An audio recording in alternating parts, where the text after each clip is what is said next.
लोगोफोर गासैनिसिमबो खुलुमनाय जासिहरबाय मर्निं गुड मर्निं बा आङो भिडिअ लाबथ'नो हानाय नङा लोगोफोर निमाहा हो जेनेबा हार्ड स्टिजास होबाय थायोमोन ना बे स्टिजासखौ थ'ना नंला मानो होनोब्ला आङो तामिलनाडुनिफ्राय गामियाव थांदो बेनिखायनो ट्रेनाव डिस्टार्ब जायो नालाय हाया मानो होनबा मियाबो दिनैबो ओरैबाय खाननैसो आं बाय कमखौनो होखादो होनाया मोनसेल' ओंखारबाय थानाय जादोंमोन मानो होनबा एसे टेनसनाव दङमोन लोगोफोर उनाव गासैखौबो खोन्थागोन आङो बा फायनानै माबायदि फायनाय जाखो माबायदि माबानाय जाखो गासै बिथिङो लोगोफोर आरो आं ट्रेनाव फायदोंबाबो ओरैबायदि फायनाय जाबाय दिनै एकदमबारे जोनोमाव बेफोरबायदि ट्रेनाव फायफेराखैमोन आरो आङो वेटिङाव एमारजेन्सि फायनाय जाबाय वेटिङाव दाननानै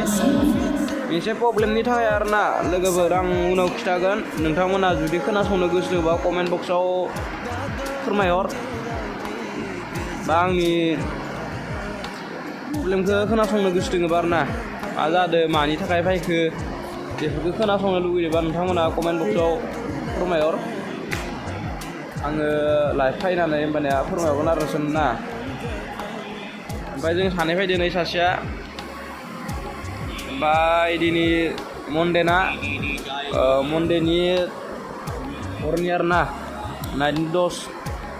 7:10 दङ ट्रेना इबो वेटिं आरो जों दा चेन्नाइ एगमराव दोङो तामिलनाडु त्रिपुरनिफ्राय फैनानै चेन्नाइ एगमराव हरसे फैबाय बेयावबो आरो वेटिं दानफायनांबाय लोगोफोर मोजां मोनोब्ला गाज्रि मोनोब्लाबो एसे सापर्ट खालामलायबाबो जाबाय आं खाननैसो मानो होनबा भिडिअ लाबथ'नो हानाय नंला निमाहा होगोन आं मिजिंथिबाय आरोना आरो जुदि आंनि प्रब्लेमखौ जुदि खोनासंनो गोसो दङबा कमेन्ट बक्सआव फोरमायहर आङो लाइभ फैगोन न'आव मोनैबा बा खाननैसो थानानै बेयाव फोरमायहरगोन आरोना माबायदि कारनाव फैनाय जाखो मा जाथाय जाखो गासैखौबो फोरमायगोन बाय बाय लोगोफोर उननि भिडिअ लोगो मोनगोन